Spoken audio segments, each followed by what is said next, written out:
Mike Basile from RectifyGaming. I'm here with my friend Ricardo, and we're here to do Striker's Edge. I actually had a chance to play it for about maybe 10 minutes over by the booth over here, and so far so good. Now, Ricardo, tell me the story about your company and where it is today. So basically, this is a game that created a company. So the concept was born more or less 2 years ago on a game jam back in Portugal. And there were two guys that made the game and the concept, and it was amazing because everybody loved it since the first time. And back they submitted a project on an indie event. I was part of the judge of that event, and yeah, one thing led to another.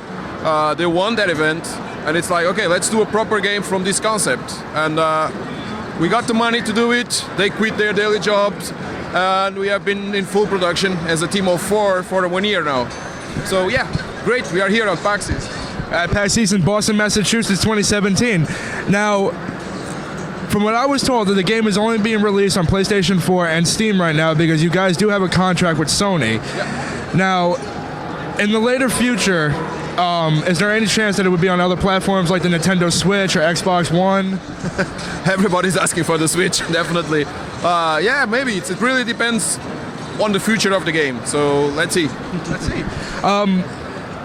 My personal opinion, I love pixelated games like this, like original arcade games. Like on the Xbox 360 arcade, I would always spend my time on there because, you know, the indie developers, the small-time guys, they're the ones trying to make the name for themselves. Because, you know, I always play like games like Skyrim, like anything from Bethesda, THQ, you know, all that. But, you know, seeing small-time developers actually makes it makes the community more enriched from seeing that kind of stuff. Because, you know, you guys, you know, 2 years ago, this wasn't even a thought in your head. You see it. Now look where you're at. It's a whole new future for you. How does it feel to be at PAX East right now with this game? Well, it's amazing. We have been doing more or less almost a road show around the world in the last year. So we started in Europe. We did most of events in Europe this last year, and we started this year at PAX South on the PAX Indie Rising. And yeah, 1 month later we are here, and next week we'll be on Southway by Southwest, where we are nominee for the best multiplayer indie game. So yeah, amazing. Very nice. Do you think that you can actually make a killing like at E3 or somewhere in the future with this kind of game? Yeah, the first showcase to international media was last year E3 with the Sony. We had just made a contract with them until they pushed us a little bit. Was good for media, but it was probably too far away because it was still in early stage of development. So I don't know, really depends after the launch. If we pick up and people talk about us, maybe yes, yeah. Now give me a little description of the game in your own words. What the concept is, how to play, and what it's about. Well, the buzz is basically, it's medieval dodgeball. It's a dodgeball with ancient warriors and ancient weapons, nothing more. And you have different characters. Each character has its own stance, own ability, and arenas are also different, and they play different. So it's like some have hazards, some make you always be on attack, others are more on defensive side.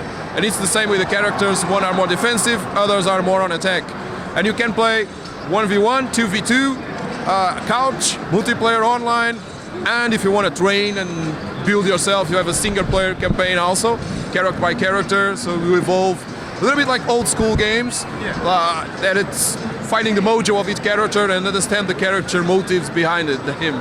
Very nice. And now I was told that there's only about 3 maps right now and 6 characters to play through.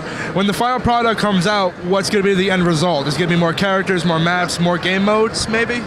Yeah, game modes after the launch. But yeah, you're going to have 8 characters in the beginning and 4 arenas. And then you have tweaks on each arena, so sometimes they're night, sometimes it's raining, and the weather also affects a little bit the look and the feeling of the gameplay. Since the game is so, like, I'm not going to say so early in production, but since the game is still early and you guys are close to that finish line, is there anything you want to change about the game? Is there anything different you want to do? No, there's nothing? No, there's nothing really. We have been focusing a lot on the gameplay, but the concept and the fun part of the game is there since day one. So don't change it because it's fun, people like it, people play and come to play again. We have people that we are on the 3rd day and they played on the 1st, on the 2nd, and they are playing on the 3rd. So Yeah, it works. It's a game that keeps getting people to come back. Yeah. Pretty much. Is there like do you guys have a website, anywhere where people can visit you? You can check strikersedgegame.com, and yeah, we can follow Fun Punch on Facebook and on Twitter. Thank you very much. I appreciate the time. This is Mike Marcel from Rectify Gaming, and we'll see you later.